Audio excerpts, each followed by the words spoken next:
ភ័យរឿងនេះមួយមានសំណួរដែលគ្មានចម្លើយពេលរាត្រីគេសម្រាកខ្ញុំមិនខ្ចីរកខ្នើយមានជំងឺពេលមេឃងងឹតព្រះអាទិត្យគឺជាសត្រូវសូរិយាស្ដង់គុណពុកព្រះច័ន្ទអ្នកបើកផ្លូវដីបញ្ឆេងវាជំនាញលើទូរស័ព្ទ call ហៅ family CG ខ្ញុំចាំនៅខាងក្រៅ all my G មក come on get out this location ជួយកំណត់គោលដៅងូនពឹងស្លៀងពាំងបាច់ទឹកអប់ជើងដៃកងទាំងខ្លាកាន់សូរ៉ៃអំជួបបារីកំរៃយខំរកចាយវាសំតម្លៃសបាយឲ្យហើយទៅក៏មេក្រូនៅលើដីក៏ចាំពេលចំមេក្រូលើចំរស័យឆាជីវិតសតកំពុកពីបីសរសៃមានឬក៏គេដាក់ចូលក្នុងដីគួរជារួមបានយូរអណាក៏ជីវិតយើងនៅតែខ្លី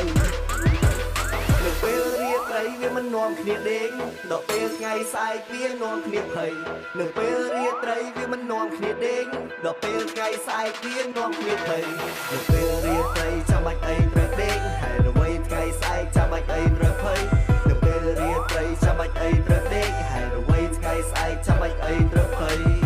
ខ្ញុំសវងភ្នែកស្វាំងព្រះអាទិត្យចែងចាំងនៅពីមុខជញ្ជាំងបាំងថាមកពុតក៏ខ្សោយខ្លាំងតតាំង hangover ដូចធ្វើចំបាំងពេលគេដេកមកខ្ញុំដើរក្រេបអកុលយកថាមកពុលលេងឡើងចំដើរ feeling high ដូចបាត់ស្អីដូចចេញហើចាក់សូរ៉ាលីសូតាគៀបក៏ស្រីធ្វើដំណើរអូនរងាមិនកំព្រានៅឲ្យស្ងៀមបងបង្កាត់ភ្លើងមកឆ្អើនៅខាងក្រៅមិនកក់ក្ដៅឲ្យបេះដូងមួយទៅប្រើ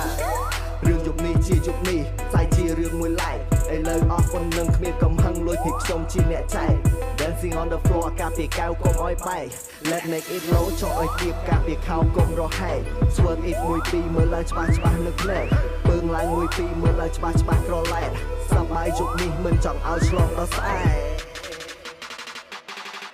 នៅពេលរាត្រីវាមិននាំគ្នាដេកដល់ពេលថ្ងៃស្អែកវានាំគ្នាភ័យនៅពេលរាត្រីវាមិននាំគ្នាដេកដល់ពេលថ្ងៃស្អែកវានាំគ្នាភ័យនៅពេលរាត្រីចាំបាច់អីត្រូវដេកហើយអ្វីថ្ងៃស្អែកចាំបាច់អីត្រូវភ័យនៅពេលរាត្រីចាំបាច់អីត្រូវដេកហើយអ្វីថ្ងៃស្អែកចាំបាច់អីត្រូវភ័យ